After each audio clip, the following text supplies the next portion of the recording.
I thought I knew my wife, until I saw her at a party wearing my late brother's ring, betraying everything our family believed in. What I uncovered about her hidden life and the secret group helping married women cheat will leave you stunned. This story isn't just about betrayal. It's about a business built to tear families apart.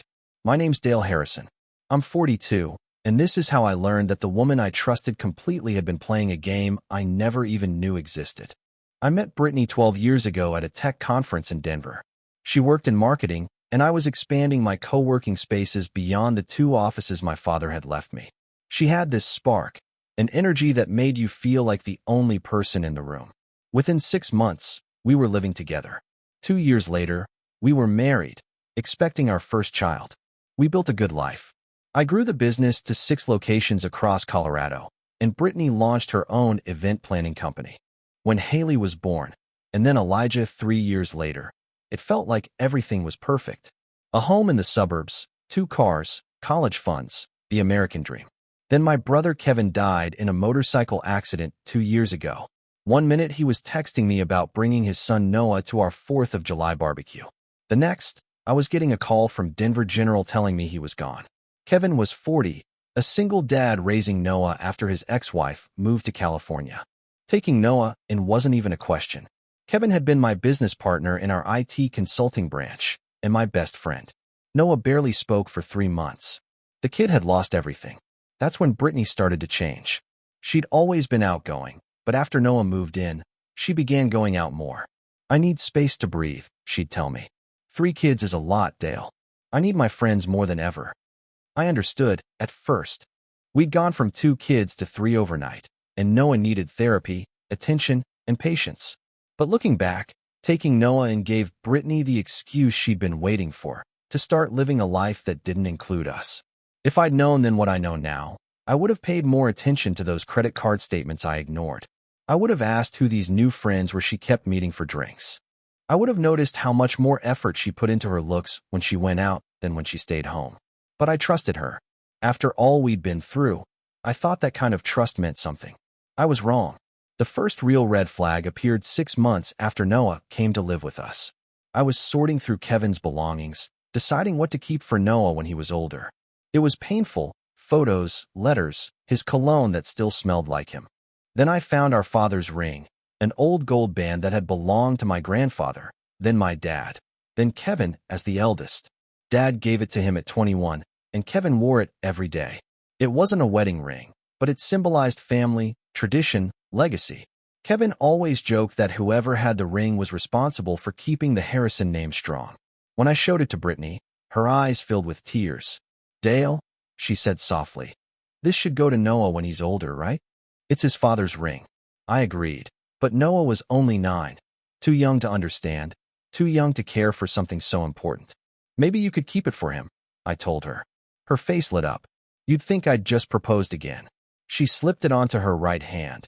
It was too large for any other finger, and promised to guard it with her life. "This is Kevin's legacy," she said. "I'll make sure Noah always knows how much his father loved him." That moment felt right, like our family was healing together. Brittany wore that ring every day for months. Whenever Noah asked about his dad, she'd show it to him and share stories Kevin had told her. But soon, the bills began piling up. Noah's therapy was expensive, Haley needed braces, and although business was good, 3 kids were harder to manage than 2. Brittany's event company was struggling after losing clients. The stress was getting to both of us. Then I found out about the credit card, one she'd opened behind my back, with nearly $15,000 in debt. Clothes, restaurants, spa visits, things we couldn't afford. "Brittany," I said, confronting her, "what the hell is this?" She got defensive right away. "I needed space to breathe," she snapped. "Do you know how hard it's been for me? 3 kids, a failing business, everyone expecting me to handle everything perfectly." "We handle things together," I told her. "That's what marriage means. You don't get to make financial decisions that affect all of us without talking to me first." She rolled her eyes, like I was being unreasonable. "You're always working, Dale. When exactly was I supposed to have that conversation with you? You come home exhausted every night. You barely have energy for the kids, let alone for my feelings." That hit me hard because she wasn't completely wrong. I had been working more, trying to keep up with everything our larger family needed. But that didn't justify hiding thousands of dollars in debt. We'll figure this out, I said. But no more secret spending. We're a team, or we're nothing. She agreed, apologized, promised it wouldn't happen again. And I believed her, because I wanted to. When someone you love looks you in the eyes and swears they'll change, you give them that chance. I should have noticed how she twisted things, how she made me feel guilty for working hard to support the family. For about 3 months after that, things were calm. Brittany seemed to be trying. She stayed home more, helped Noah with homework, even cooked dinner a few times a week. I thought maybe we were back on track. Then she met Janet Crawford at a networking event for local entrepreneurs. Janet was everything Brittany wanted to be: successful, connected, single, and free from family obligations. She ran a boutique marketing agency and drove a BMW worth more than some people's annual income. Janet's been amazing for my business, Brittany told me one night. She knows everyone in Denver, and she's introducing me to clients I never could have reached alone. At first, I was glad. Brittany's company needed the boost, and if Janet could help her land big accounts, that could fix our financial mess. But then the late nights started. Janet's taking me to an industry mixer, she'd say, dressing up like she was headed to a nightclub instead of a business event. These things always run late, but it's worth it for the connections. She'd stumble in after midnight, slightly tipsy, talking about all the important people she'd met. By morning, she was too tired to help get the kids ready for school, so I handled breakfast, lunches, and the chaos alone. One Thursday night, I decided to check out one of these so-called events. The address she gave me was a trendy downtown bar. Through the window, I saw Brittany and Janet at a high-top table with 2 men I didn't recognize. They weren't talking business. They were laughing, drinking, flirting, like college girls on vacation. When I confronted her the next morning, Brittany rolled her eyes. "Dale, you can't separate business from socializing in my field." Those guys were potential clients. Janet's teaching me how to network properly, by being personable and memorable. "By flirting?" I asked. "You wouldn't get it," she shot back. "You sit behind a computer all day. In my business, relationships matter. People work with people they like." I wanted to believe her, but something felt wrong. The way she laughed with them, the way she touched one man's arm, that wasn't networking. That was something else entirely. Still, I didn't press her. I felt trapped, pushed too hard, and I'd be the controlling husband, say nothing, and I'd be the idiot ignoring the obvious. What I should have done was trust my gut. Janet wasn't mentoring Brittany in business. She was showing her how to live like a single woman while married to the man paying all her bills. Brittany still wore Kevin's ring every day when she left for these events. She never forgot that ring, even on the days she forgot her wedding band. Then came the call from Haley's school. It was Tuesday afternoon, and I was in a meeting with potential clients. Mrs. Peterson, the guidance counselor, asked if Brittany and I could come in to discuss some concerns about Haley's behavior and grades. My 13-year-old had always been a straight A student, responsible, mature beyond her years. If the school was calling, it had to be serious. "What kind of concerns?" I asked, stepping out of the meeting. "Haley's grades have dropped significantly this semester," Mrs. Peterson said. "More troubling, she's been fighting with other students and showing aggression toward teachers. Yesterday, she threw a book at her math teacher when he asked her to put her phone away." My heart sank. "We'll be there tomorrow morning." When I told Brittany, her reaction floored me. Instead of being worried, she looked irritated. "I have a client lunch tomorrow," she said. "Can't you handle it? You're better with the serious parenting stuff anyway." "This is about our daughter, Brittany. Your client lunch can wait," she sighed dramatically. "Fine, but this better not take all morning. Janet's introducing me to a potential client who could completely change my business." The meeting turned out even worse than I expected. Mrs. Peterson laid out Haley's latest test results, mostly C's and D's from a girl who used to bring home straight A's. She'd been caught cheating on a science quiz, skipped 2 classes entirely, and when confronted, told her English teacher to go to hell. "Have there been any major changes at home?" Mrs. Peterson asked, glancing between Brittany and me. "Divorce, financial strain, family illness. Kids often act out when things feel unstable at home." I looked at Brittany, who was scrolling through her phone instead of listening. "We took in my brother's son after he passed away," I explained. "It's been an adjustment for everyone." "That could definitely contribute," Mrs. Peterson nodded. But children Haley's age also pick up easily on tension between parents. They sense more than we realize. After the meeting, I tried to talk to Brittany about what we'd heard, but she'd already checked out. Kids go through phases, she said dismissively. Haley's just looking for attention. She'll grow out of it. Our daughter is falling apart, and you think she'll just grow out of it? I asked. Don't be so dramatic, Dale. You're always searching for problems that aren't there. That evening, I sat down with Haley alone. What's going on, sweetheart? Your mom and I are worried. For a moment, I thought she'd shut me out again, but then her tough shell cracked, and tears streamed down her face. You and Mom are getting divorced, aren't you? She whispered. What makes you think that? She's never home anymore. You barely talk, and when you do, it's just fighting. Haley wiped her nose on her sleeve. Noah asked me if you were going to send him away like his mom did. I didn't know what to say. My 13-year-old daughter was carrying the weight of our family's problems on her shoulders, and I hadn't even seen it. She was trying to stay strong for her little brother and her grieving cousin while watching her parents' marriage crumble. Noah's not going anywhere, I told her firmly. He's family, and your mom and I are working through some things, but that doesn't mean we're getting divorced. Even as I said it, I wasn't sure I believed it myself. Things came to a head in late April when Janet announced she was throwing herself a birthday party. Not just any party, but an upscale gathering at her downtown loft filled with Denver's young professionals. It's going to be incredible, Brittany gushed, showing me the invite on her phone. Janet knows all these entrepreneurs, investors, even local celebrities. This could be huge for my business. The invitation itself was a red flag. Adults-only entertainment, what happens here stays here, and dress to impress weren't phrases you'd expect from a business event. This wasn't networking, it was a party. I don't think this is a good idea, I told Brittany plainly. It sounds like the kind of thing that could get out of hand. Dale, you're being ridiculous, she shot back, but I saw it in her eyes. A mix of excitement and defensiveness. Janet's been mentoring me for months, she continued. Not showing up would be insulting. Then take her out to dinner instead. Celebrate her birthday like an adult, not like a college student. That's when her expression hardened. Maybe I want to feel young sometimes. Maybe I'm tired of always being the responsible one. You have 3 kids, Brittany. 2 are yours, and 1 just lost his father. Responsibility comes with the job. And what about me? She snapped. When do I get to have fun? To network, build my career, and feel like more than just a wife and mother? I tried to stay calm, but she spoke about our children as if they were burdens, not blessings.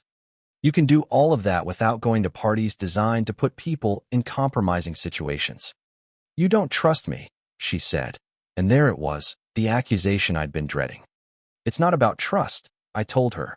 It's about avoiding situations where bad choices come easily. I'm going to that party, Dale, with or without your approval. The conversation ended there, but the battle lines were drawn. Brittany was going, and nothing I said would change it. She'd made her choice, and it wasn't her family. That weekend, I saw her trying on outfits, doing her hair and makeup like she was preparing for something special. She even bought new lingerie. I found the Victoria's Secret bag in her car. When I asked, she said it was for confidence. Confidence for what? I asked. For networking, she replied, avoiding my eyes. 3 days before the party, I made one last attempt. Brittany, I'm asking you not to go. As your husband and the father of your children, please choose your family over this party. She looked at me for a long moment, and I saw the woman I married wrestling with the woman she'd become. For a second, I thought I'd reached her. Then she said quietly, I'm going, Dale. And if you can't support me, then maybe our problems are bigger than you want to admit. That night, when Janet's party took place, I tried to keep things normal for the kids. We ordered pizza, watched a movie, and I helped Noah finish a project about his family tree. He asked me to help him write about his dad, so we spent nearly an hour looking through old photos and remembering stories. Do you think my dad would be proud of me? Noah asked as he glued the last picture to his poster. Your dad would be incredibly proud, I told him honestly. You're brave, kind, and still doing great in school despite everything that's happened. Do you think he's watching us? He asked. I thought of Kevin's ring on Brittany's hand and felt sick. Yeah, buddy, I said quietly. I think he's watching all of us. Brittany left at 7 wearing a black cocktail dress that definitely wasn't fit for any business event. She had Kevin's ring on, along with jewelry I didn't recognize and perfume that smelled expensive. "Don't wait up," she said. Kissing my cheek like this was just another regular night. These industry things always go late. By 10, the kids were asleep. I tried watching TV, but my mind wouldn't stop racing. Every car passing outside made me look up, hoping it was Brittany coming home, realizing that the party wasn't worth our marriage. Around 11:30, my phone buzzed. The message came from an unknown number. It was a video file, and when I opened it, my world collapsed. It showed Janet's loft. The lighting was low, music was playing, people were laughing. But in the center of it all was Brittany, dancing with a man I didn't know. His hands were on her waist, her arms looped around his neck. They moved together like it wasn't the first time. 5 minutes later, another video arrived. Same party, same man. Now they were out on Janet's balcony, and he was kissing my wife. Brittany wasn't pulling away. She was kissing him back like she meant it. I replayed the videos over and over, searching for a reason to believe it wasn't what it looked like. Maybe it wasn't her. Maybe the lighting distorted things. Maybe I was missing context. But there was no mistaking the gleam of Kevin's ring on her finger as she ran her hand through another man's hair. Then came the third video. It was shorter, only 10 seconds, but it showed Brittany and that same man walking toward what looked like a bedroom, her hand in his, both of them laughing. I sat in our living room, surrounded by family photos, trying to make sense of what I'd seen. Brittany hadn't just gone to a party against my wishes, she'd gone there to do exactly what I feared. Whoever sent those videos clearly wanted me to know what my wife was doing while she claimed to be networking. At 2:15 a.m., I heard the key in the lock. I waited in the living room, phone in hand. The first video paused on the screen. When she came in, her makeup was smudged, her hair a mess, and Kevin's ring still on her finger like a cruel reminder. "How was your networking event?" I asked. "It was great," Brittany said, avoiding my gaze. "Janet throws the best parties. I made so many valuable contacts." I held up my phone. "Is this what you call networking?" Her face went pale as she recognized herself on the screen. For a moment, she said nothing. Then came the excuses. "Dale, that's not what it looks like," she said, her voice trembling. "Really?" I asked quietly. "Because it looks like my wife kissing another man while wearing my dead brother's ring." I played the second video. Brittany's eyes filled as she watched herself on that balcony. "It was just dancing," she said weakly.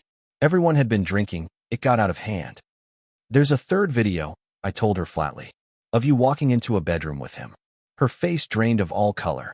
She sat heavily on the couch, the same couch where we'd planned our future, talked about taking in Noah, promised to be a family.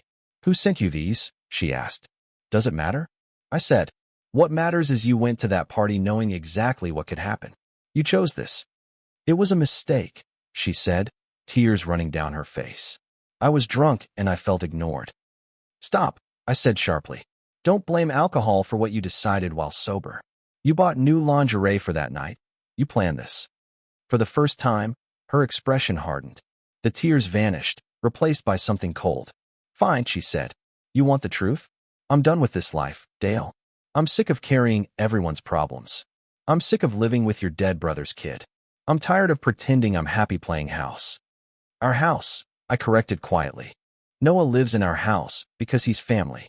"He's not my family," she snapped. "And if you can't accept that I need more than this suffocating life you've trapped me in, then maybe we should discuss other arrangements." "Other arrangements?" Brittany stood up and looked at me with something that resembled hatred. "I want you to move out, Dale. I want space to figure out what I really want. And if you try to fight me on this, I'll make sure you never see those kids again. You're threatening me with my own children." "I'm telling you how this is going to go," she said calmly. "I have evidence of you being controlling and emotionally abusive. Recordings of our fights where you try to isolate me from my friends. Any judge will see that I need protection from your toxic behavior." I stared at this woman I'd loved for 12 years and realized I didn't know her at all. She'd been planning this, recording our private conversations, building a case against me while I was working to support her family. "Pack a bag," she said. "I want you out tonight." I didn't pack a bag. Instead, I walked upstairs and woke up Noah. "Hey, buddy," I said gently. "I need you to pack some clothes. We're going to stay at Uncle Mike's house for a while." "What?" Noah asked, rubbing his eyes. "Did I do something wrong?" "No, you didn't do anything wrong," I reassured him. Brittany and I are having some grown-up problems, and I want to make sure you feel safe. I woke up Haley and Elijah next, telling them the same thing. Haley, being 13, understood more than her younger brothers. Is this about Mom going to that party? She asked. Partly, I said honestly, but mostly it's about Mom forgetting what family means. Brittany was waiting at the bottom of the stairs when we came down with her overnight bags. You can't take those kids, she said. Watch me, I replied. Noah is Kevin's son, and I'm his legal guardian. Haley and Elijah are my children, too, and I'm not leaving them with someone who's making threats and planning to destroy our family. I'll call the police. Go ahead, I said. Tell them you want your husband arrested for taking his children to his friend's house after you threatened to use them as weapons in a custody battle. For the first time that night, Brittany looked uncertain. She hadn't expected me to fight back. As we headed toward the door, I stopped and turned around. One more thing, I said. Take off Kevin's ring. What? That ring represents family loyalty and commitment. You've proven you don't understand what either of those things mean. Take it off. You can't make me. That ring belongs to Noah. I said firmly. It's his inheritance from his father. You're not worthy to wear it. Brittany's face flushed with anger, but she slowly pulled the ring off her finger and set it on the kitchen counter. I picked it up and put it in my pocket. Kids, let's go. As we drove to my friend Mike's house, Noah asked quietly, Uncle Dale, what's going to happen to us? We're going to be okay. I told him, whatever happens, we're family, and family takes care of each other. In my pocket, Kevin's ring felt warm against my hand. I thought about my brother and what he would say if he knew his ring had been worn during his widow's betrayal of our family. Kevin had always said that ring came with responsibility, the responsibility to protect the Harrison name and values. Brittany had broken that trust, but I wasn't going to let her break our family. Whatever came next, I was going to fight for these kids and the memory of the man who trusted me to do right by his son. The ring belonged to Noah, but until he was old enough to understand its meaning, I was going to keep it safe from people who would use it to mock everything it represented. 3 months later, the truth about that night came out during our divorce proceedings. The person who sent me those videos was Gary Thompson, a 44-year-old married father who'd been at Janet's party with his own cheating wife. Gary had recognized Brittany from school events. Our kids went to the same elementary school, and he'd been disgusted watching her make a fool of herself while wearing what he correctly guessed was a wedding ring that didn't belong to her. I knew you deserved to know, Gary told me when we met for coffee. My wife cheated on me 2 years ago, and I wish someone had told me sooner instead of letting me live in denial. But Gary's real revelation was about the party itself. It wasn't Janet's birthday party. It was what she called a lifestyle party, essentially a gathering for married people looking to cheat on their spouses. Janet's been running these parties for years, Gary explained. She targets wives who are feeling neglected or bored, introduces them to single men or other married men looking for affairs. It's like a cheating club with a membership fee. The $15,000 Brittany had charged on her secret credit card hadn't been for spa treatments and networking lunches. It had been for Janet's parties, expensive clothes to wear to them, and hotel rooms for her affairs. Your wife wasn't Janet's friend, Gary said. She was Janet's client. During the custody hearing, all of this came out. Brittany's lawyer tried to paint me as controlling and emotionally abusive, but the evidence was overwhelming. Text messages between Brittany and Janet discussing finding her the right match, hotel receipts for rooms booked under fake names, and testimony from other party attendees who had witnessed her behavior. The judge wasn't impressed with Brittany's claims of emotional abuse when confronted with evidence that she'd been living a double life for months while I worked to support our family. Mrs. Harrison, Judge Martinez said during the final hearing, your allegations of controlling behavior appear to be projections of guilt rather than legitimate complaints. The evidence shows that you systematically deceive your husband while he supported your family financially and emotionally. I was awarded primary custody of all 3 children, including Noah. Brittany got supervised visitation every other weekend and was required to attend counseling before those visits could become unsupervised. The financial settlement was straightforward. I kept the businesses Kevin and I had built together, the house, and most of our assets. Brittany kept her event planning business and the debt she'd accumulated pursuing her secret life. For months after the divorce was finalized, I found myself in a place I never expected to be. genuinely happy. The kids were thriving. Haley's grades had improved dramatically once the tension in our house disappeared, and she'd become an incredible big sister to both Elijah and Noah. Elijah was excelling in soccer and had made new friends in our neighborhood. Noah was still in therapy, but he was laughing more and asking fewer questions about whether he was going to be sent away. "Uncle Dale," Noah said one evening as we worked on homework together, "do you think my dad would be proud of how we handled everything?" I looked at this resilient 9-year-old who'd lost his father, survived his stepmother's betrayal, and come through it all with his heart intact. "Your dad would be incredibly proud of all of us," I told him, "especially you." The co-working business was booming. Without the stress of hiding money problems and dealing with Brittany's schemes, I was able to focus on expansion.